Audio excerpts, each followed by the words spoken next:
Vivre la permaculture avec Gwen Roland et Annabelle Lépine. Bonjour Annabelle! Salut, Gwen. Comment vas-tu? Ça va super bien, ça fait longtemps. En fait, non, pas tant que ça. Ouais. Ben, ça a paru un peu long quand même. Ça a paru long parce qu'on a eu une longue petite période. On a fait Mhm. notre petit message aussi pour les gens qui étaient là. Puis, Ouais. en tout cas, juste de jaser avec toi à ce moment-là, ça m'a fait énormément de bien. Moi aussi. Et- C'est des petits ancrages hein, qu'on a ouais, ouais. finalement dans le quotidien, dans notre vie. Puis j'avais Je suis hâte. contente de te retrouver. Oui, moi aussi, j'avais super hâte. Puis surtout que tu as eu la super idée du sujet d'aujourd'hui, vraiment le fun, sur comment la nature nous inspire. C'est Mm. comment on s'inspire de la nature, puis comment l'humain, depuis toujours, s'inspire de la nature. Mm. Alors, Ouais. moi, en tant que formateur et accompagnateur, constamment, je m'inspire de ce que je vois, de ce que la nature me donne comme exemple. Puis même que quand je fais mes formations, hein, tu t'en rappelles, je dis que la nature, c'est la forêt, entre autres, c'est la classe ultime, hein. C'est Ouais. l'endroit où on doit aller pour aller chercher l'inspiration puis les enseignements de la nature. Ouais. Je trouve que c'est une très bonne idée. Je pense que ça va être une belle discussion ce soir. On se disait, tu sais, c'est un peu back to basic, là, tu sais, de recommencer le flow d'épisodes avec un sujet autant de base, mais autant nourrissant, tu sais, dans le sens que une idée en amène à une autre, puis vraiment, tu sais, le fil conducteur d'information est infini, fait que ça semble aller de soi, tu sais, de parler un peu de biomimétisme ou de stratégies qui sont influencées par la nature, mais ça demeure au cœur de nos actions puis de nos réflexions quotidiennes, tu sais. Fait que Tout à fait. ça a sa place. Puis tout à fait. Puis la permaculture, je veux dire, c'est central à notre travail, c'est central à la réflexion générale, puis on va voir que Mm. ça ressort, tu sais, ça ressort Mhm. inévitablement. Ouais. Avant de se lancer, je voulais juste qu'on aille aux petites nouvelles. Moi, de mon côté, petite nouvelle de fun. Aujourd'hui, Oui. je peux le dire enfin, Oui. parce qu'il y a, il y a la petite annonce qui est sortie pour l'émission à laquelle je participe, qui s'appelle Plus Ouais. qu'un jardin. Plus qu'un jardin, la saison numéro 4, c'est plus qu'un jardin. Je participe à cette émission-là. Je ne peux pas en dire beaucoup encore parce qu'il faut garder la surprise. Je peux vous dire que c'est toute une aventure, puis qu'on parle de permaculture, puis de forêt nourricière, puis que c'est pas mal le fun. Il s'en passe des Wow. affaires, puis je pense que ça va être vraiment une belle, belle saison. Ça a été toutes des belles saisons. Là, ça va être un petit peu différent, disons. On peut dire ça, il va y avoir un côté un peu plus sauvage dans tout ça. Hmm. Hey, j'ai tellement hâte de voir ça aller.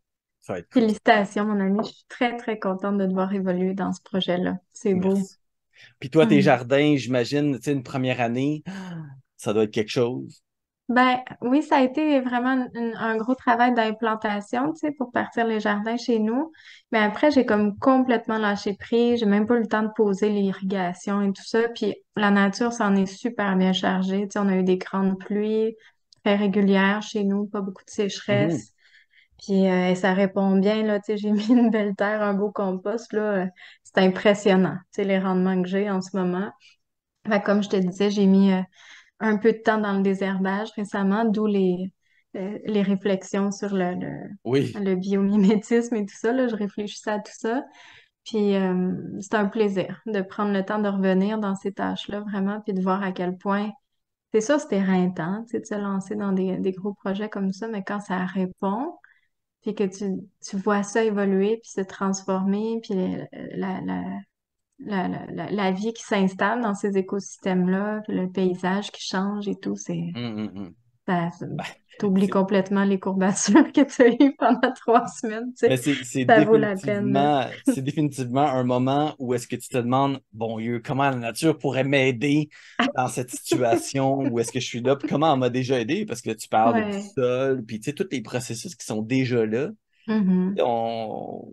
C'est sûr qu'au potager, tu sais, on est d'accord, ça demande plus de temps, plus Ouais. Ouais. d'attention qu'un milieu naturel, mais en même temps, ton design, aussi basique que ça peut être, si les bons éléments sont au bon endroit, tu sais, Mm. comme je dis toujours, tu sais, la butte en tant que telle, c'est pas une bonne ou une mauvaise idée, tu sais. Mm. On peut mettre la butte au mauvais endroit, puis elle fait pas son travail, elle est trop sec.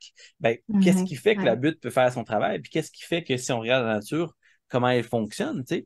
Mhm. On est capable de voir, tu sais, la butte à certains endroits où est-ce qu'il y a des plantes qui sont surélevées pour une raison ou une autre, parce que leur système racinaire a retenu le sol, puis que l'eau a créé de l'érosion autour, ben elle est surélevée sur un petit monticule, ben on voit qu'elle retient, tu sais, la plante retient le sol, etc. On voit Ouais, beaucoup de ouais. choses quand on observe.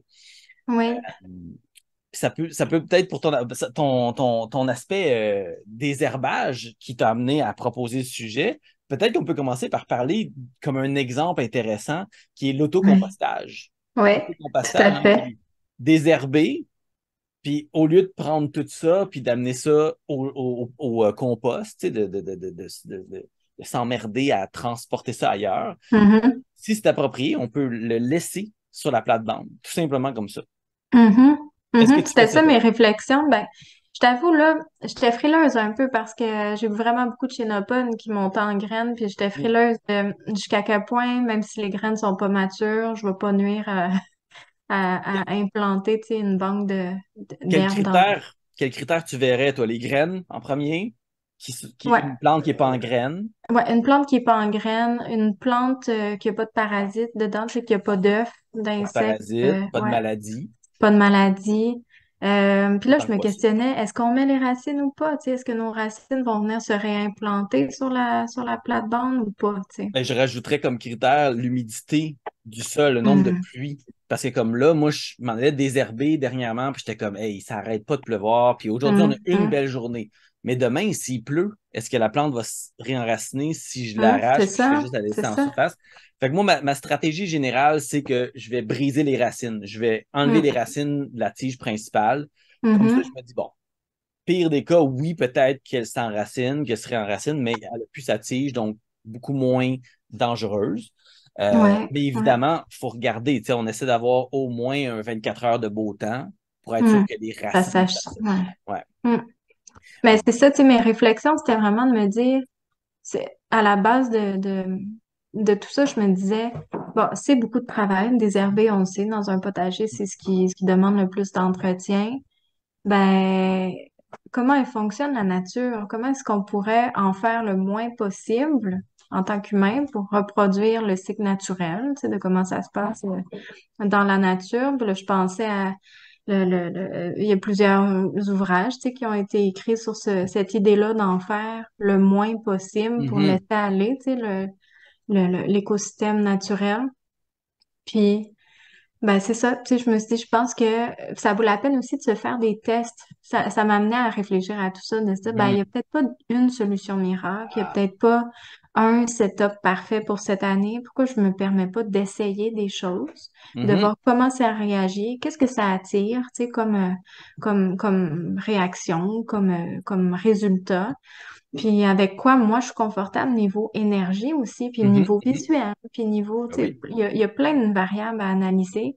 Fait que l'idée, c'est toujours de partir, tu sais, on en discutait dans notre préparation à l'épisode, la pierre angulaire de s'inspirer de la nature. Évidemment, c'est de prendre comme le temps d'observer comment elle fonctionne, la Exact. nature. De Puis regarder, ben, la c'est nature a quoi, fait plein de c'est, tests, hein? La nature fait plein de ben, tests. ouais, Si c'est des fois, on vrai. regarde un système, un écosystème mature, puis tout est balancé en Mm, harmonie, puis tout mm. ça. Mais ça n'a pas commencé comme ça. Ça a Non, c'est commencé dans une situation chaotique où ouais, il y a peut-être une un guerre de glacier qui était lumière. passé là Mm, avant, un glacier qui a descendu dans certaines régions. D'autres fois, ça a été un glissement de terrain. ouais. On ne sait pas. Ça s'est construit. Puis je vois souvent, un autre, peut-être un autre sujet qu'on pourrait jaser, c'est les pays. Tu sais. Beaucoup de Ouais. gens misent sur les paillis et tout ça, parce que oui, dans la nature, les feuilles tombent au sol et puis tout ça. Euh, mais en même temps, une chose qu'on voit souvent, c'est que le sol comme tel, il va répondre au pays en fonction de quel type de pays on met en place. Il va Mm, répondre à la quantité, puis mm, l'année, hein, la saison qu'on a, comme cette année, une saison super humide tout au long de l'été. Tu sais, au printemps, c'était sec. mhm, Là, les gens étaient mhm. comme, ouais, enfin, une année un peu plus chaude, un peu plus sec. Non, en fin de compte, c'est le contraire. On a un été super Ouais. humide. ouais. Mais là, le pays, c'est plus une si bonne idée que ça dans bien Mm. de situations, là. Ouais, ouais, effectivement. Effectivement, puis c'est ça, tu sais, ça nous ramène à, souvent on se dit, ben, il y a pas de recette hein, en Mhm. permaculture, c'est des stratégies, c'est des idées, c'est de l'inspiration justement, mais on peut jamais prendre un livre de permaculture puis l'appliquer à 100% Mhm. chez nous. C'est pas un guide de recette, c'est pas une recette, hein, comme on Non. dit. Moi, j'aime pas les Ça, recettes. Puis je dis tout le temps qu'il n'y a pas de silver bullet, il n'y a pas une solution mm, unique qui va régler tous vos problèmes. Tu disais tantôt, tu ouais, disais, c'est quoi la solution? Non, il n'y en a pas une solution, puis aussi bien en ouais, tester un maximum dans différents contextes pour ouais, arriver à trouver celle qui fonctionne bien pour nous. Puis, ouais. Ben, c'est ça justement, tu sais, je pense de se laisser la marge de tester différents, par exemple, différents paillis, tu sais, mhm, dans la compaction, dans l'épaisseur, ben dans oui. les types de matières organiques qu'on met dedans et tout ça. Je trouve que ça apporte vraiment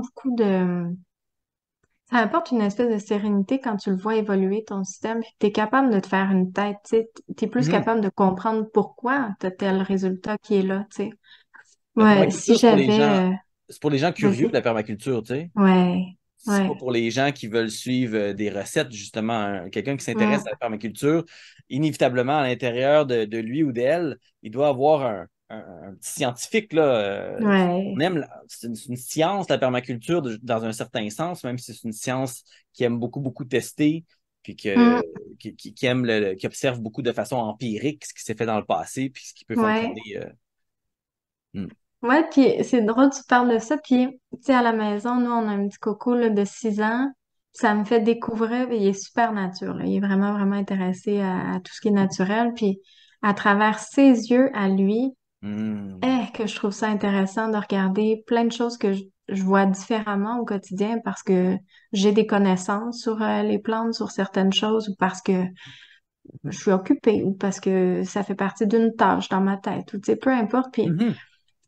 je me dis que de se reculer des fois puis de reprendre une lunette de curiosité presque enfantine à tester comment les choses réagissent. Tu sais, Ouais. Ben, c'est pas nécessairement des belles choses à faire, mais tantôt il me montrait, tu sais, un blower à feuilles. Ça réagit comment avec des escargots? Tu sais, mhm, mhm, c'est pas des pratiques qu'on encourage nécessairement, mais c'est intéressant de le voir évoluer dans sa compréhension du respect de la nature, dans sa compréhension de comment justement, tu sais, les insectes se comportent, comment le vent intervient sur un site, puis tout ça, tu sais. Dans une petite anecdote bête comme ça, tantôt, on a pu jaser de beaucoup de belles choses, tu sais, de mhm. permaculture, Ben, puis dis-toi que le velcro a peut-être été inventé par un enfant qui s'est demandé ben, ah, c'est clair. qu'est-ce que je peux On en faire si je parle lance ça tellement. sur ça? Est-ce que ça colle sur ça? Est-ce que ça colle sur telle affaire? Cette Puis, plante-là, on l'observe à chaque semaine, là, tu sais, c'est vraiment exactement. comme, Donc, qui sait, regarde peut-être que ton l'évolution. fils va inventer une colle basée sur les molécules de l'escargot. On ne sait pas, on sait pas. Ah, ouais.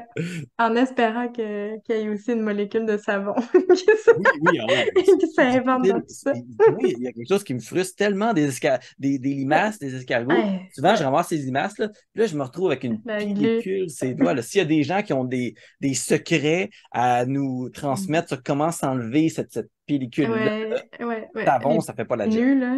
Les petits pieds nus qui rentrent dans la maison, qui sont tout gommés comme ça, là. Merveilleux. Ah, les plaisirs Mais c'est beau, mais c'est ça, naturels. c'est que c'est beau, ça me fait revoir l'inspiration de la nature. C'est intéressant de la regarder aussi d'un point de vue différent que la lunette qu'on a au Oui. quotidien, soit d'un point de vue plus enfantin ou juste de reconsidérer les trucs comme si on connaissait rien, tu sais. Exact. Ben, c'est un des exercices qu'on fait là, dans les formations, c'est d'observer comme si on était un enfant avec l'émerveillement, puis la nouveauté, sans trop se poser de questions. Juste Ouais. trouver ça wow, tu sais, trouver ça intéressant, puis essayer de justement, des fois, les affaires niaiseuses, mais qui, dans le fond, nous permettent d'ancrer nos connaissances autrement, à travers du Mhm. vécu, à travers un Ouais. vécu. Tu sais, être en forêt, ça nous en dit beaucoup sur qu'est-ce qui peut fonctionner comme écosystème. Tu sais, voir Hmm. comment les arbres se supportent les uns les autres. Mais on n'a même pas besoin de rentrer dans le technique. On voit euh, le système, tu sais, Ouais. le système qui est composé de différents morceaux. Tu sais, la forêt, c'est pas l'arbre. Mm. Mm. C'est l'ensemble, c'est les arbres, c'est les animaux qui sont la partie mobile de la forêt, Ouais. comme le partagent plusieurs peuples autochtones. Mm. C'est comme une notion qui surprend des fois d'autres personnes tu sais, qui voient pas ça. Oui, l'animal fait partie de la forêt. C'est un élément, Mm. Ouais, l'oiseau, ouais, le ouais. chevreuil et tout ça. Puis, non, c'est effectivement une des meilleures manières de se reconnecter avec la beauté du monde, c'est clair. Ah, ouais, tout à fait, tout à Peut-être fait. que, justement, vu qu'on parle de forêt, on peut peut-être parler de qu'est-ce que la forêt nous montre comme exemple. Moi, j'aime beaucoup, Oui. beaucoup l'agroforesterie. Mm. Je Mhm. pense que dans toutes les formations que je donne, à tous les niveaux que je donne des formations, je vais toujours parler d'agroforesterie comme pour moi étant la prochaine étape de l'agriculture.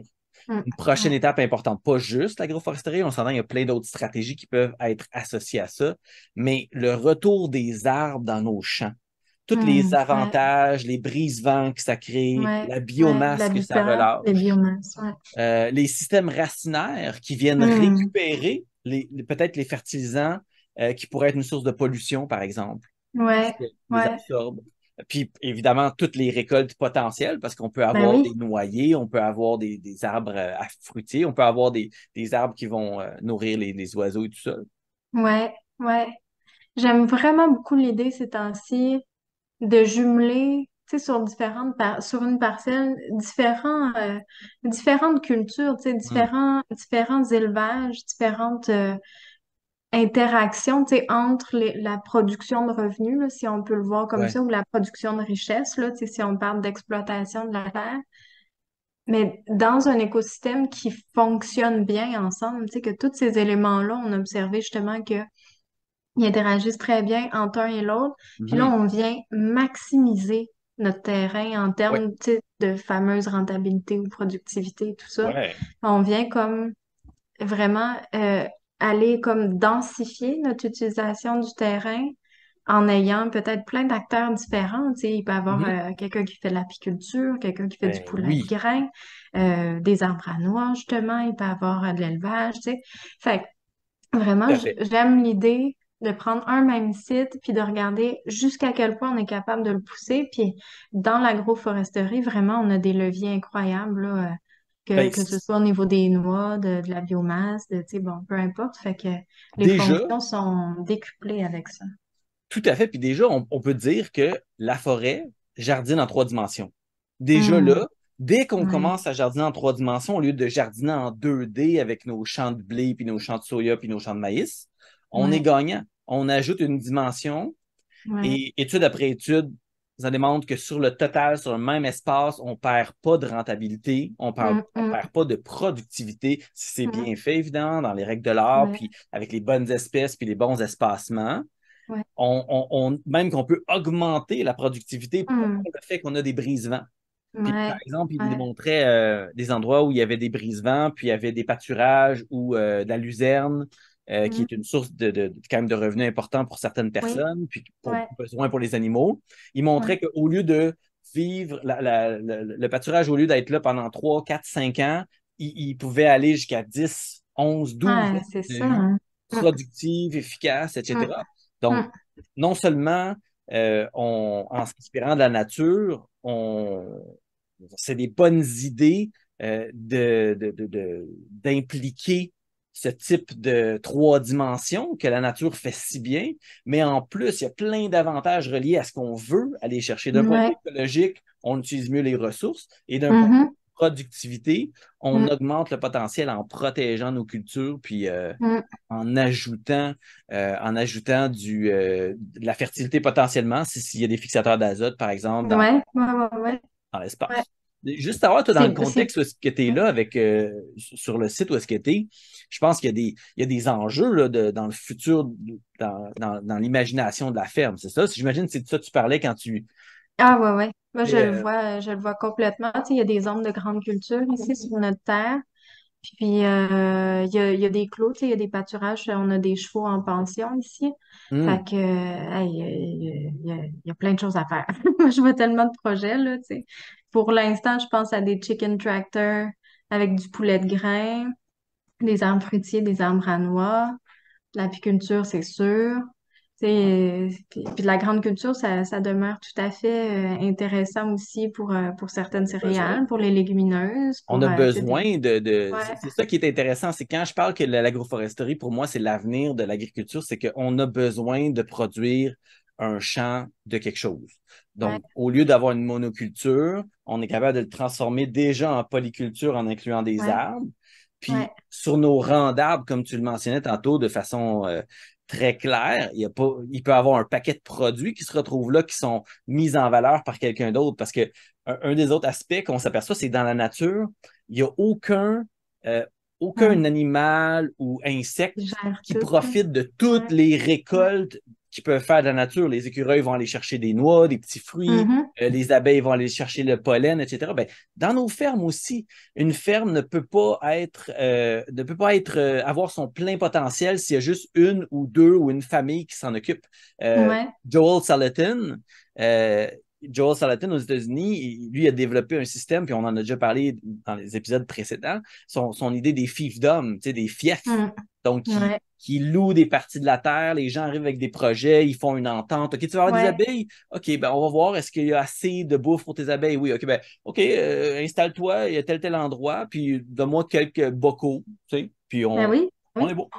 Oui, mais ça fait tout son sens, tu sais, pour vrai, de voir ça comme ça, de se partager la responsabilité, ne serait-ce que pour dire, mettons, ben justement, c'est les vacances, j'aimerais ça partir 2, 3 semaines avec ma famille, puis que ce soit pas un fardeau, tu sais, d'avoir à gérer Hmm. tout.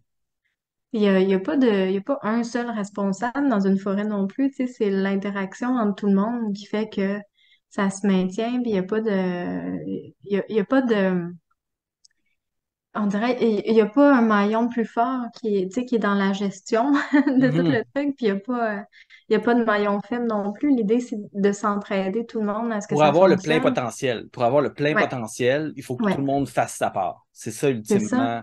Ouais. Puis Ouais, j'aime bien, tu sais, on parle d'agroforesterie, mais tu sais, moi, ça m'a amené à considérer la forêt nourricière comme étant ouais, une stratégie vraiment intéressante. Tu sais, c'est quoi ouais, une forêt nourricière? On s'inspire évidemment de la forêt, mais pas nécessairement de la forêt mature.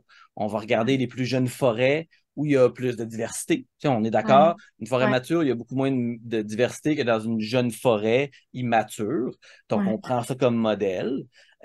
Ensuite, on regarde qu'est-ce qui fait que tous ces éléments-là interagissent. Ben, il y a différentes strates qui jouent. Tu sais, il va y avoir des Hum, arbres, il va y avoir des arbustes, des herbacées, il y a des racines, il y a des hum, plantes aquatiques, etc. On va avoir toutes ces différentes strates, ces différents espaces dans le 3D, dans les trois dimensions qu'on jasait tantôt, dans le ouais, système de la nature. Et chacun joue un rôle, chacun contribue au hum, système. Puis là, il va y avoir plein de plantes diversifiées pour souvent aggrader le sol, qui n'est mhm, pas encore un sol de forêt qui a peut-être été sur 50, 100, 200 ans engraissé par les feuilles mortes, qui est souvent un champ qui était avant un cap de roche. Si on regarde la hum, succession, ben, hum. là, on est rendu à une jeune forêt. Donc, oui, on part avec un sol qui demande un peu plus d'être fertile. Donc, une forêt nourricière, généralement, on va enrichir un peu le sol en surface parce que dans le milieu naturel, ben, ils partent pas d'un sol dégradé. Il y a déjà eu Ouais, un travail important d'aggradation qui a été fait ouais, par les plantes. ouais, Donc, c'est ouais. vraiment tous ces principes-là encore là qu'on vient cadré qu'on vient ajouter. Puis évidemment, nous, l'humain, on joue un rôle important dans ces systèmes-là, puisqu'on demande quelque chose du système, il faut qu'on Ouais. contribue aussi beaucoup. Oui, c'est ça. C'est ça, le principe de succession naturelle est super important, tu sais, dans ce que tu expliques, parce que souvent, justement, tu sais, on va se dire, on pense à la forêt nourricière, par exemple, en imaginant, tu sais, la forêt presque autonome, indépendante, qui a pu à avoir notre intervention.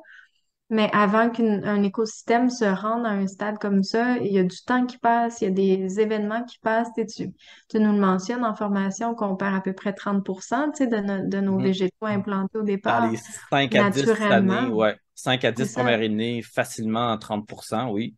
Ben, c'est ça, naturellement, tu sais. Fait que ça amène Ça amène une notion longitudinale, tu sais, où tu évolues en même temps que ton site, puis en même temps que tes écosystèmes, puis les liens, les interactions entre les écosystèmes aussi évoluent. Tu sais, on peut très bien penser à une lignée de forêt nourricière dans un contexte d'agroforesterie où on a aussi de la grande culture à côté, puis on a aussi du pâturage et autres, puis tout ça, chacun de ces éléments-là individuels vont évoluer dans le temps.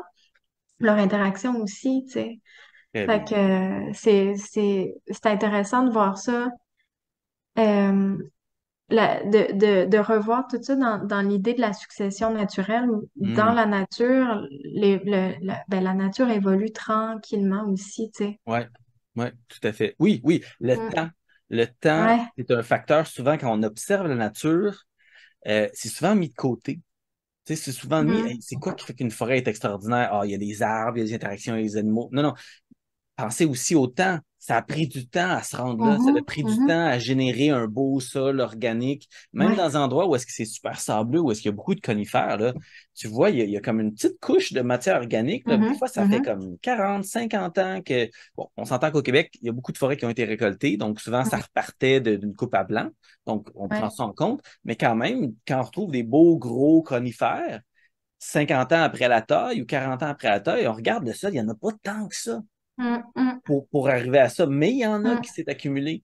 Donc, on ne peut pas Ouais. s'imaginer nous-mêmes partir un écosystème stable, comme tu l'as dit, tu sais, instantanément. Ça, c'est un petit peu, Ouais. il y a des vendeurs de rêves, comme il y en a beaucoup dans beaucoup de domaines.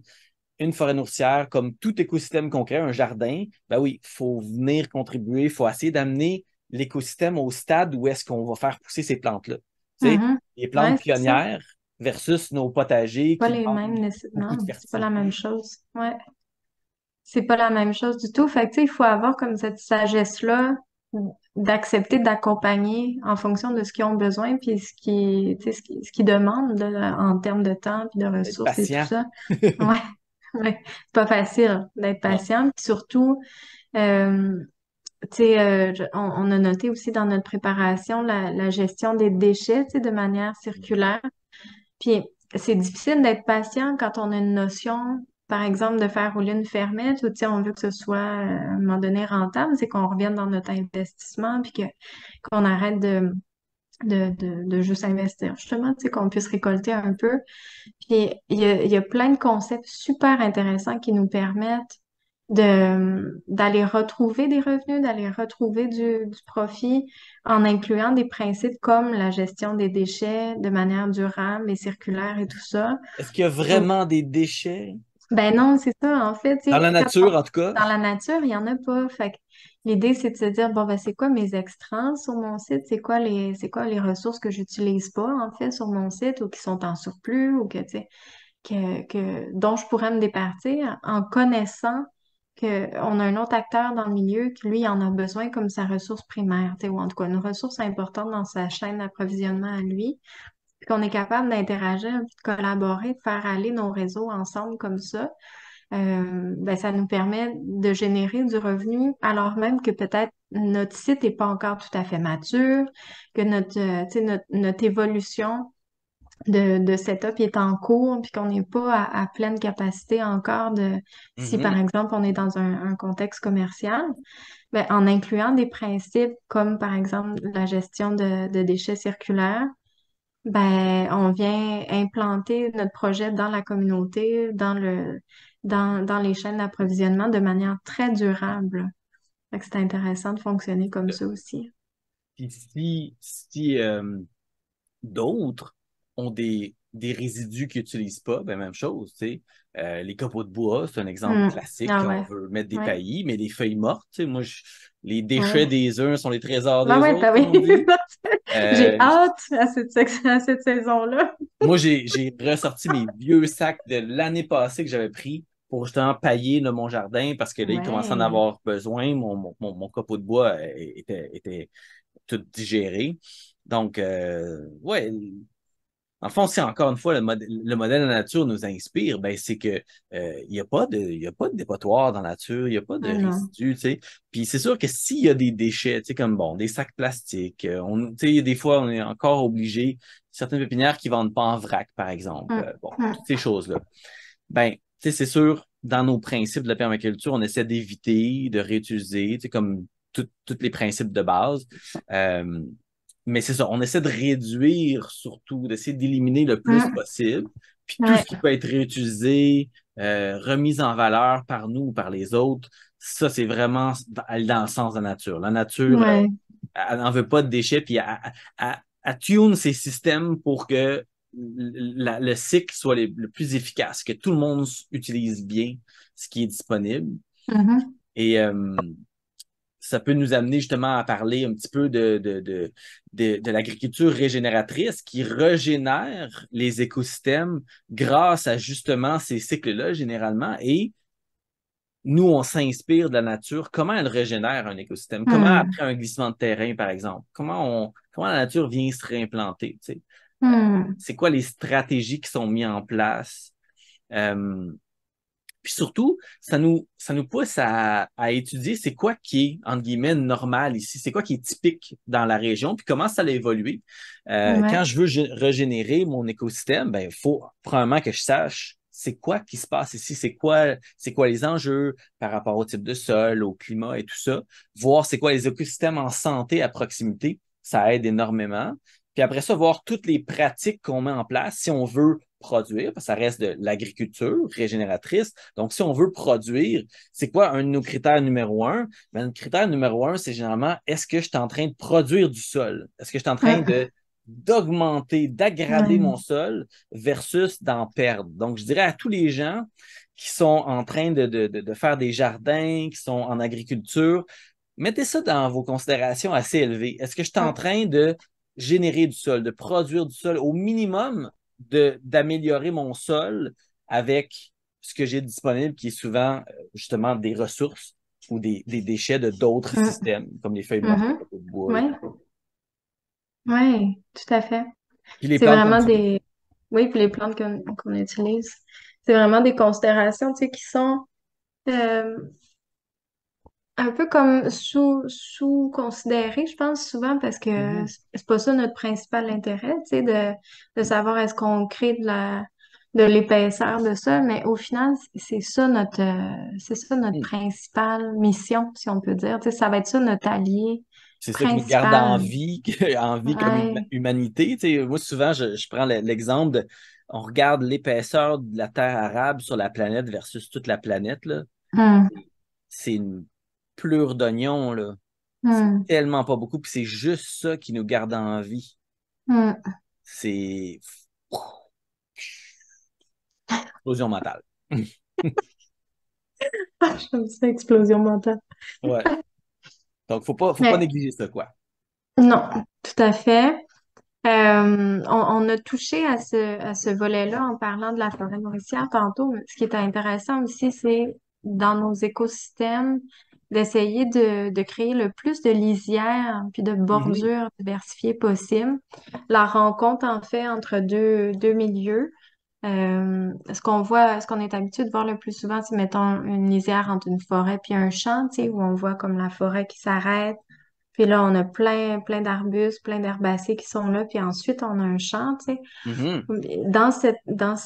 Cette section-là, c'est très varié au niveau de la biodiversité. Ça crée énormément d'habitats, ça accumule beaucoup de matière organique, de biomasse. Ouais. Puis évidemment, ça nous aide à couper le vent. Tu sais, ça nous Mhm. sert de coupe-vent.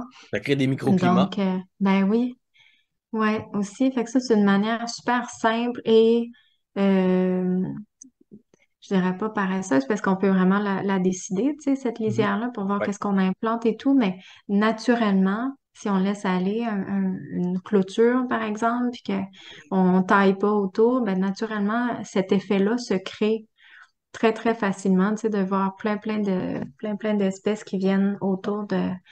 de notre clôture. Des oiseaux qui se Mais perchent oui, là, qui font leur petite ouais, grotte, donc ça augmente la ouais. fertilité. Hein, il y a définitivement quelque chose dans les lisières. S'inspirer d'une lisière de forêt, par exemple, c'est extrêmement puissant. C'est vraiment à la base de ce qu'on fait en forêt nourricière. Parce Mhm, qu'on met le plus de lisière qui est appropriée. Tu sais? mhm, C'est comme la diversité, on met le plus de diversité qui est fonctionnelle. Donc, il faut que ça ouais, reste fonctionnel. On ne va ouais. pas mettre de la diversité juste pour le fun de mettre de la diversité pour n'importe quoi. Mais la même chose, on va mettre le plus de bordure ou de edge, le plus de bordure ou de lisière, tant que ça fonctionne bien avec ce qu'on cherche à créer comme environnement, puis nos Mhm, objectifs de design et tout ça. Mais ouais, très bon ouais. exemple, les lisières. Et hier, moi, j'ai comme repris conscience de à quel point un fossé entre une route puis un terrain est un espace impressionnant, tu sais, au niveau de ses fonctions, au niveau Hmm. de la biodiversité qui s'y trouve aussi, et à quel point il évolue beaucoup, cet espace-là, tu sais, au fil des saisons, puis au fil des crues des eaux et autres, tu sais. La flexibilité des plantes qui sont à ces endroits-là, c'est vraiment...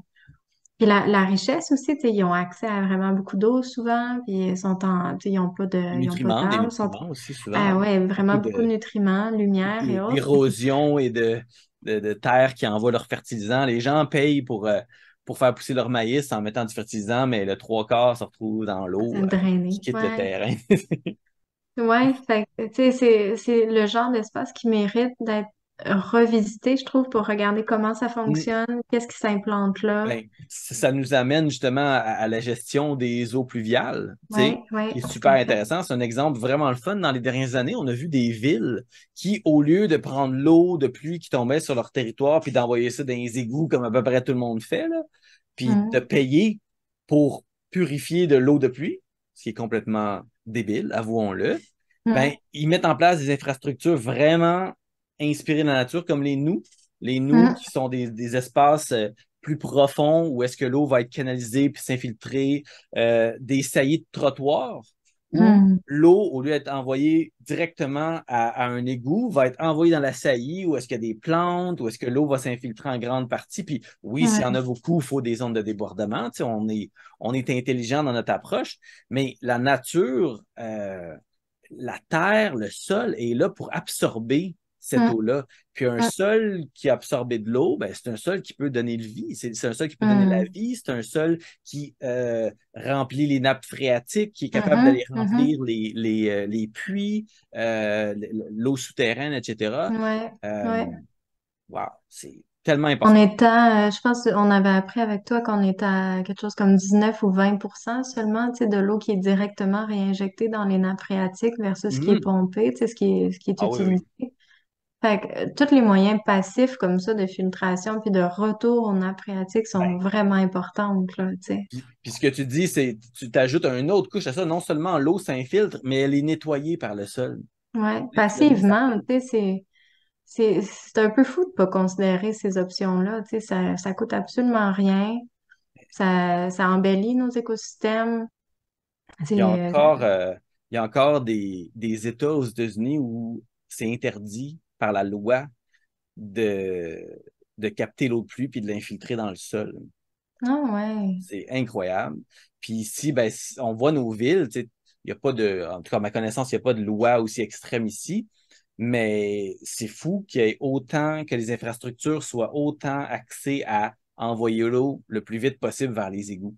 Tu sais, sachant que ouais. ça coûte tellement cher, puis là euh, on s'offusque quand il y a un déversement, tu sais, quand ils sont obligés de déverser les égouts parce que Mhm, ça dépasse la capacité des usines de purification. mhm, Ben, mhm.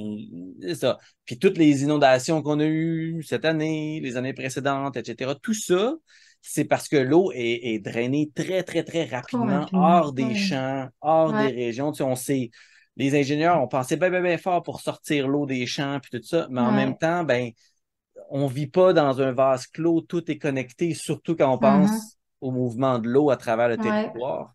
ouais, ouais. Tu sais, moi, je suis en Beauce maintenant, puis ils ont eu des inondations majeures, tu sais, au cours de la rivière Chaudière, là, qui traverse chez nous, puis c'est tous des petits villages à 5 minutes de voiture, tu sais, puis mon conjoint m'expliquait récemment, tu sais, les dernières grandes inondations qu'ils ont eu en 2010, tu sais, ils ont ouvert tel barrage parce que là, ça s'en venait un peu plus Hum, risqué. Puis là, tous les villages après, un à la suite de l'autre, qui devenaient inondés, tu sais, puis quelle mauvaise gestion, tu sais, de Quel, l'eau quand tu y quel penses, là. coût incroyable que C'est, ah, le coût que ça imagine, représente. tu sais, qu'ils ont vraiment pas pensé que ça aurait eu Non? cet effet-là, tu sais, mais quand tu réfléchis à ça, là, Hum. eh là là, que nos systèmes Le coût sont humain, pas, le coût ouais, c'est ça. monétaire, puis ça, tu sais, ça nous ramène un petit peu à quand on regarde la nature, comment elle fonctionne sous forme de systèmes. Des Mhm, systèmes qui sont bien intégrés. On peut pas dire qu'ils sont bien pensés parce que la nature pense. pas comme nous, on pense, mais ils ont évolué, ils ont bien évolué pour fonctionner adéquatement. Mm. Mm. Puis à chaque fois qu'on s'éloigne des systèmes naturels dans leurs principes, ben, on devrait vraiment se questionner si c'est des bonnes idées. Tu sais, Mm. faire un barrage, hein? Les castors font des barrages. Et je veux dire, c'est pas ça le problème. Mais généralement, le barrage est fait à un endroit où est-ce qu'il y avait une rivière avant ou une sortie d'eau. Mm. Un endroit où Mm. l'eau sortait déjà et il y a des zones de débordement un peu plus basses. Comme ça, si ça Mm. arrive à une certaine hauteur, ça ne débordera pas dans le barrage où est-ce que le castor a son abri et tout ça. Ça va Mm. déborder à côté. Mm. Et généralement, ça va s'en retourner dans la rivière qui était déjà là. Donc, nous, quand on fait Mm. un barrage, OK, c'est le cas aussi. Souvent, on va venir couper une rivière. Mais après ça, est-ce que c'est une bonne idée d'aller construire dans Mm. l'ancienne Proche. plaine Ouais, où c'est la ça. rivière débordait? Mm. Probablement pas. Puis Probablement pas. c'est ça, c'est au lieu d'observer le système naturel puis de créer, par exemple, les zones de débordement Mhm, dirigées, tu sais, naturelles tellement. et dirigées, ben là, on va ouvrir le barrage ou, tu sais, ça, en mesurant pas l'impact, tu sais, du geste puis en sachant pas, là, c'est de l'inconnu, j'imagine, les premières fois que ça arrive, des catastrophes comme ça, puis on apprend par l'erreur, évidemment, là, mais tu sais, ça a énormément de coûts, comme tu le mentionnais, tu sais, de pas commencer par observer qu'est-ce qu'on est en train d'imiter. Mhm, Parce mhm. qu'à la base, c'est ça, C'est on quoi les imite. principes derrière ça Ouais, pour faire que ça ouais, fonctionne? Puis, tu sais, ouais. si on prend encore une fois l'exemple du castor. Mhm, c'est Pourquoi ça. c'est une bonne idée? Pourquoi ça fonctionne? Quand ça déborde, qu'est-ce qui se passe? Mhm, Puis le principe, quand on vient s'installer à quelque part, tu sais, je vois des gens qui se construisent une maison, puis qui vont s'installer sur le dessus de la montagne pour avoir la mhm, belle vue. Ben oui, mais c'est aussi l'endroit où le feu de forêt va venir t'avaler. Tu sais, c'est le mhm. meilleur endroit pour avoir des feux de forêt. C'est aussi le meilleur endroit pour être Les exposé aux vents. grands vents Ouais, ouais. froids. Ouais, Tu sais, ouais. C'est à considérer, donc, là. réfléchissons comment les choses, pourquoi c'est souvent des conifères qui sont en haut de la montagne, tu sais. Peut-être parce que c'est plus froid, peut-être parce que c'est pas le meilleur climat, tu sais. Il y a des zones où est-ce qu'on va regarder la végétation, tu sais, puis se dire, ah, ben ici, j'ai une petite ceinture un peu plus chaude entre le sommet et le bas où l'air froid s'accumule. Ben, il y a une zone, une genre de ceinture où est-ce que c'est un peu plus chaud, où est-ce que c'est un peu plus confortable. Puis non, je ne me mettrai pas dans la vallée où est-ce que l'eau s'accumule parce que, ben oui, l'eau Mhm, suit le mhm, contour du terrain, tu sais. Vraiment, on a, on est intelligent, mais en même temps, tu disais tantôt, on apprend nos erreurs, mais des fois, là, on n'apprend pas vite. Hein. On ouais, répète des erreurs, puis on devrait ouais, beaucoup plus apprendre de ce que les autres font. Moi, je ouais. regardais l'autre fois, quelqu'un mentionnait, moi, il me disait ça parce que moi, j'ai pas déjà eu une ferme, par exemple. Il me dit, ben, Mhm, moi, je prendrai jamais les commentaires de quelqu'un qui n'a pas eu une ferme, tu sais, il n'y a pas l'expérience. J'étais comme, ben ouais, mais la personne qui a eu une ferme, elle a de l'expérience de sa ferme, sa petite ferme mhm, chez eux, son petit mhm, écosystème. Cette personne-là n'a pas tout vu toutes les possibilités des fermes. Moi non mhm. plus. Mais mon objectif en tant que support des gens, quand j'ai aidé les gens, c'est justement d'avoir vu le plus possible de scénarios pour que Ouais, quand on arrive devant un scénario, on est capable d'en jaser avec clarté. Puis toi aussi, avec ouais. Avec le les coaching, ouais, entreprises, j'y hein? pensais, le parallèle est flagrant. Le parallèle est flagrant. En coaching d'affaires, c'est la même chose. Tu sais, on peut pas avoir géré une seule entreprise puis être un bon coach d'affaires parce qu'on n'a clairement pas tout vu. Tout est situationnel en affaires, tu sais, comme en permaculture. Mhm, Et pour être un bon coach, il faut être un très bon généraliste, tu sais, de vraiment beaucoup de sujets, puis que quand on a des zones d'expertise à aller chercher, on est capable d'aller chercher l'info, tu sais, évidemment. On a un bon réseau, puis tu sais, mhm. on a la tête pour voir c'est quoi les priorités, les enjeux et tout ça. Mais il faut avoir une vue d'ensemble, puis il faut en avoir Ça. vu, tu sais. C'est ces grandes leçons-là de la nature qui viennent souvent nous supporter. Tu sais, Ouais. euh, euh, que ça soit dans n'importe quel domaine, les principes, moi, ce que j'adore des principes de la permaculture qui sont basés de Mm. façon très tangible sur les observations de la nature, la réalité qu'on perçoit et tout ça, ça vient Ouais. nous supporter. Puis peut-être que justement, pour finir un peu notre discussion, on pourrait peut-être parler justement des principes qu'on peut faire ressortir de ça. Hein. Le premier que tu as Oui. mis, Je trouve ça parfait. Tu en as parlé un peu tantôt. L'observation. L'observation. Ouais, Il faut ouais. prendre le Observer, temps, être interagir. patient. Ouais, tout à fait. Euh, je pense vraiment beaucoup, de par le fait que je m'implante dans un nouveau site en ce moment, je me ramène énormément au principe de commencer petit, tu sais, Hmm, d'y aller vraiment progressivement, de tester ce qu'on est en train de mettre en place au lieu d'avoir l'impression d'avoir compris, tu sais, puis de mettre une énergie incroyable à essayer de faire quelque chose, sachant, on est toujours en test, tu sais, sachant pas exactement vers où tu t'en vas. Commencer petit, là, ça a commencer. jamais autant résonné dans ma vie que Tout maintenant. à fait. C'est un Vraiment. super principe. Dis la fille qui a fait un potager 60 dans 70. Ouais, mais tu sais, t'as vu quand Ben, t'as j'ai atteint vu, ta limite, justement. C'est ça, j'ai t'as vu. utilisé des stratégies de la nature. Oui. Finalement, il y a de l'engrais vert qui se met là. Un Mais engrais vert, c'est comme une plante pionnière qui vient oui, ouais, ouais, saisir ouais. les Et je suis comme, je vais nutriments. juste choisir laquelle. C'est ça, exactement.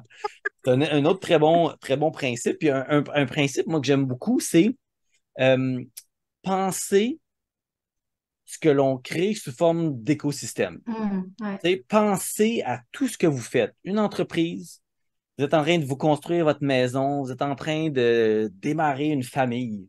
Mm, On fait partie d'écosystèmes, hein, avec des mm, relations qui sont vraiment importantes. Pensez aux relations, tu sais. ouais. Quand on se retrouve, bon, dans une entreprise, il faut penser aux relations, au rôle de chaque personne. Ben Comme oui. dans la nature, chaque élément a un rôle. Dans une forêt nourricière, on regarde quels sont les rôles, quel est le rôle de telle plante, le lupin. Ben oui, Mm, oh, c'est un fixateur d'azote. Oui, mais il ne fait pas juste ça. Ses fleurs attirent les pollinisateurs. Il y a la capacité d'émerger au-dessus de d'autres herbacées qui, elles, peuvent être très dominantes, comme les menthes. Moi, menthe, mm, lupin, ça va vraiment bien ensemble. Tu sais, mm, c'est le rôle. Les humains dans une entreprise, dans un couple, dans une ville, on peut regarder la raison d'être de telle rue par rapport aux entreprises qu'il y a dessus, puis à tel quartier qui est mm, un peu plus pour les humains, pour les citoyens, des petits bouts de la ville qui sont un peu plus, où est-ce qu'il y a plus d'entreprises. mm, Donc, il y a mm. vraiment cette idée-là de réfléchir notre monde sous forme d'écosystème et de Ouais. voir les relations, l'importance des relations entre les éléments. Mhm. Je trouve ça fascinant parce que, tu sais, on est encore en train de faire le switch de vision micro, macro, puis tu sais, Mhm. tu prends ça de loin, là, tu regardes sociétalement, ça ressemble à quoi au niveau de la communauté, tout ça, puis tu regardes de très, très proche, oui, mais dans mon jardin, là, cette parcelle-là, comment est-ce qu'on va l'aménager, puis à l'intérieur de soi aussi, tu sais, au niveau de Mhm. l'énergie, au niveau de... je pense, je réfléchissais tantôt, je pensais à toi, en fait, puis je me disais, ouais, là, c'est à peu près la personne la plus flexible, tu sais, dans accueillir le changement puis réagir de manière C'est créative. T'es super comme un gentil. master de ça, C'est tu sais. super gentil, puis je travaille fort, mais c'est du C'est dur. travail.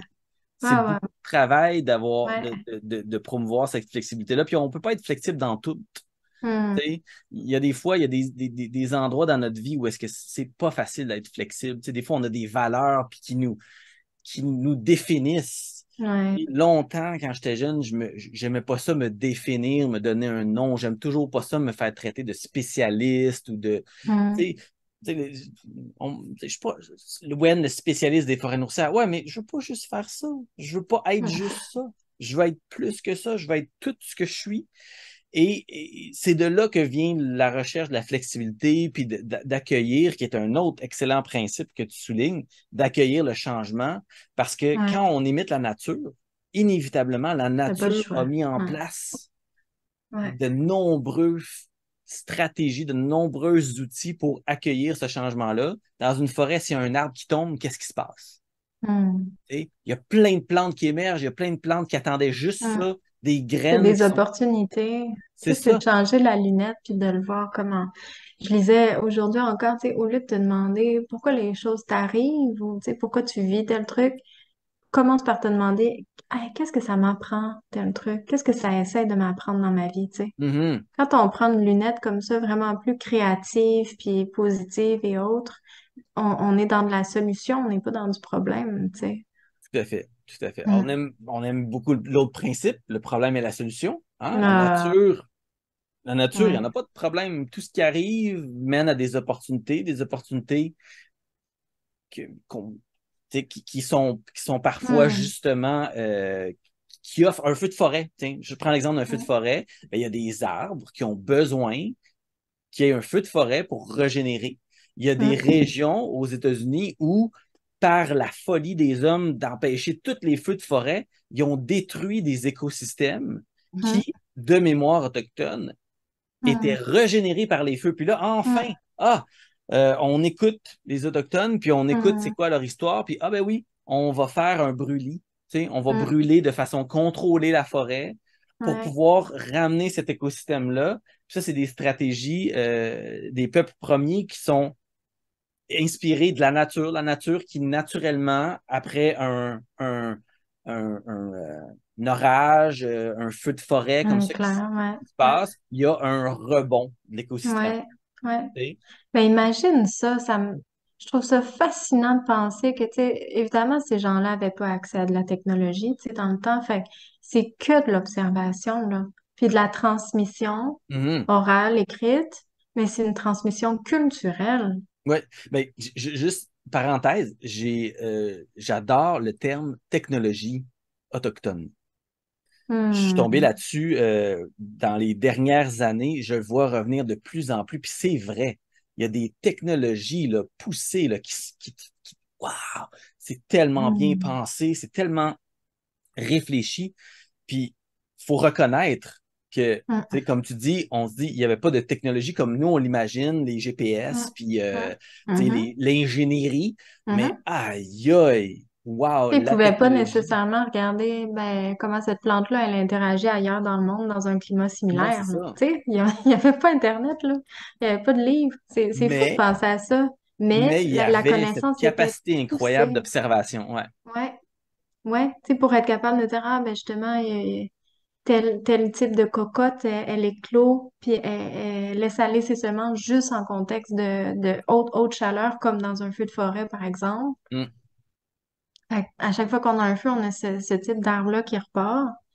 C'est fantastique, tu sais, mais c'est du temps, tu sais, pour voir Ouais, ça ouais, ouais, aller. c'est des On parle générations. ben c'est ça, là, on parle de des dizaines d'années. Puis ça s'est gardé, puis ça s'est transmis, puis c'était durable aussi. C'est ça l'affaire, c'est que c'était la plupart du temps les bonnes solutions pour que ça fonctionne à long terme, tu sais, leur occupation du territoire. Ouais, puis ça nous, J'ai un respect infini, moi, pour ces Mhm. peuples-là. Puis ça nous C'est... amène peut-être, tu sais, quand on considère les espèces indigènes, ça c'est un autre aspect. Tu sais, souvent, Oui, super pertinent. on fait la promotion des plantes indigènes et c'est Hum. effectivement un principe qu'on peut vraiment mettre de l'avant dans certaines situations, mais il faut être aussi conscient que les conditions ont changé. Mhm. Tu sais. Bon, Puis, changer par encore exemple, beaucoup. en ville, ben, on n'a pas les mêmes conditions qu'en forêt. Tu sais, on n'a pas les mêmes Mhm. conditions que euh, euh, dans, tu sais, dans un milieu naturel. Donc, à un certain point aussi, les plantes indigènes ont leurs limites et on a accès à toute la diversité de la planète. Donc, un des principes, c'est utiliser la bonne plante pour faire le travail, qu'elle soit indigène ou pas. Mais évidemment, Mhm. on fait attention aux plantes envahissantes et tout ça. Ça, c'est Mhm. numéro un dans notre choix de plantes. On fait vraiment attention. Puis aujourd'hui, ben, on a la chance justement de savoir qu'est-ce que nos ancêtres avaient pas puis qui ont fait des Mhm. grosses erreurs avec certaines Mhm. plantes.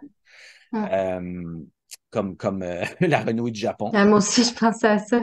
Il y en a beaucoup en milieu agricole ici, là. Ouais. Ouh, c'est Et en vraiment même temps, ben, un quand on enjeu. regarde la plante, on voit qu'elle produit énormément de biomasse Oui, pour elle être est utilisée. intéressante. Pour Elle est être super utilisée. intéressante. Ouais. Elle est médicinale, elle est Ah, comestible. c'est vrai, je savais pas que c'était Ouais, médicinal. médicinale, si je me rappelle bien, c'est une plante qui a été considérée pour traiter la maladie de Lyme. Ah, ouais.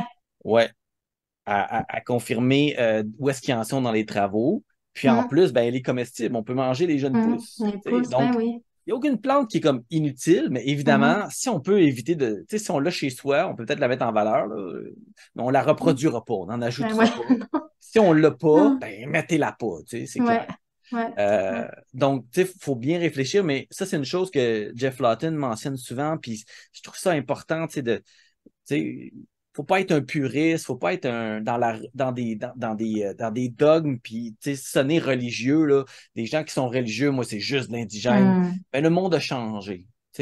On peut plus penser indigène de il y a, quand les humains sont arrivés hum, ici, il y avait déjà des humains qui étaient là depuis longtemps puis qui changeaient le monde. Hein. Les peuples mhm, premiers avaient mhm. déjà transformé, avaient Ben oui, déjà ben amené oui. des plantes d'ailleurs. Ouais. C'est très justement colonialiste de s'imaginer qu'à partir d'un moment, c'est indigène, puis avant ça, ce l'était pas. Hum, Puis après hum, ça, ce l'est pas non plus. Le monde a hum, toujours changé. Maintenant, soyons clairs de choisir les bonnes plantes. Mais si j'ai besoin de fixateur d'azote, puis qu'il n'y en a pas un bien adapté qui vient des plantes indigènes, puis il y en a d'autres qui sont très bien adaptés qui viennent d'une plante naturalisée ou d'une plante qui vient d'ailleurs, mais hum. qui est pas envahissante, ben, Ouais. c'est utilisable. Puis, ben oui, puis on a accès, tu sais, via les sites météorologiques et autres, tu sais, dans les prévisions des changements climatiques qu'on va avoir dans les prochaines années, Hmm. on a accès à des prévisions, justement, il n'y a rien de sûr, mais une estimation de comment les territoires vont se comporter, tu sais, en termes de réchauffement, par exemple, puis en termes de précipitations aussi, qui vont être plus ou moins et autres. Fait que c'est juste intelligent de commencer à se dire qu'on va diversifier ce qu'on est en train de mettre dans nos écosystèmes pour que notre écosystème soit capable de s'adapter à ce qui s'en vient et qu'il soit résilient, tu sais. Fait que Tout à fait. ça aussi, ça fait du sens de se dire, ben, mettons là, que il y a une maladie qui arrive ou qu'il y a je sais pas, là, tu sais, il y a trop d'eau, trop de chaleur Mhm. et autres, mais ça serait bête de perdre toutes nos pommes, par Ouais, exemple, tu sais, parce qu'on avait juste un cultivar, là. tout à fait. Donc, comme la nature l'a toujours fait, nous aussi, on peut faire partie de l'évolution de nos écosystèmes. Mhm, Puis en mhm. Puis on a invitant la des plantes, chance, oui, c'est c'est ça. ça. On a la Mais chance de connaître un peu ce qui s'en vient, fait il c'est faut aller ça. au-devant, là. Parce que l'autre solution, c'est advienne que pourra, tout ce qui meurt, meurt, puis ce qui reste, reste. Si on peut au moins venir contribuer à la diversité génétique, puis apporter des plantes qui vont peut-être pouvoir, d'une certaine manière, sauver les écosystèmes en s'assurant qu'on ne perd pas tout notre sol, puis Mhm, qu'on mhm. garde des écosystèmes en santé. Ça, c'est Ouais. évidemment, il y en a qui définiraient un écosystème en santé comme un système qui n'a pas été touché par l'humain, qui est Hmm. un petit peu contre-productif Ça, c'est puisque un peu l'humain fait partie puriste. de l'écosystème. Ben oui, vraiment. Vraiment. Puis, Donc, tu sais, dans la notion de durabilité, quand on imagine nos sites ayant 50, 100 ans, ben on est mieux de faire face à ce qui s'en vient, puis juste être réaliste, puis s'adapter. Puis tant mieux s'il en reste plus que si on ne l'avait pas fait. Tu sais, tant qu'à moi, l'idée, c'est que nos mhm, petits-enfants y aient toute l'abondance possible. ouais. Je pensais à, je ne me rappelle plus où j'ai vu ça, mais je trouvais ça extraordinaire. Quelqu'un qui pose la question, ben oui, mais si les changements climatiques, ça arrive pas, tu sais, on va avoir tout fait ça pour rien? Ben non, on n'aura pas tout fait ça pour rien. On va avoir mis en place plein de stratégies de manière. Puis qui sait que c'est pas parce qu'on a mis en place toutes ces Mhm. Que ça stratégies-là arrivera pas. que ça arrive pas ou que ça arrive Mhm. moins. Donc, Mhm. tu sais, faut le faire, faut faire des efforts, faut mettre en place euh, euh, disons, des plans B, C, D, E, Ben oui. puis être Ce prête. qu'on sait, c'est que notre plan A, en ce moment, il fonctionne pas sur le Non, long exact, terme. Fait que, tu sais, c'est notre seule certitude à date. Fait que, exactement. la pire chose, ça serait de pas agir. Exact. Donc, continuons à s'inspirer de la nature comme Oui, modèle. On la oui. copie pas, hein. Moi, c'est une chose que je dis souvent, on Mhm. copie pas Mm. la nature, on s'en On s'inspire. inspire Ouais, avec nos ouais. connaissances qu'on a, puis le futur qu'on cherche à créer. Puis, ben, ça donne les meilleures chances pour l'humanité, puis ça donne des meilleures Mm. chances pour nous-mêmes que nos vies, les vies de nos enfants Mm. et de leurs enfants soient agréables et plaisantes. Peut-être pas pareil comme ce qu'on vit, j'espère qu'elle sera pas pareille comme ce qu'on vit, mais qui vont avoir les meilleurs côtés de ce que l'on a. Mm. En tant que parent, Ouais. c'est ce qu'on peut espérer. Ben, écoute, c'est la plus belle mission qu'on peut pas avoir, je pense. Exact. Cool. Merci, Ben, mon ami, pour la belle discussion. belle discussion avec toi aussi. Mm. Puis, Merci tout le monde. prochain épisode, oui, prochain épisode, on va voir ça un petit peu dans nos cartons, qu'est-ce qu'on a comme autre possibilité. Mais Oui. d'ici, en tout cas, la fin de l'été, juste vous dire, ça sera pas aussi régulier. mais Mhm. on va essayer de vous garder entertained et Ouais, informés. Euh, oui. puis, ben, merci encore. Merci à tout le monde. Merci Annabelle. Merci à vous tous. Bonne On se soirée. repasse bientôt. Bye. Bye.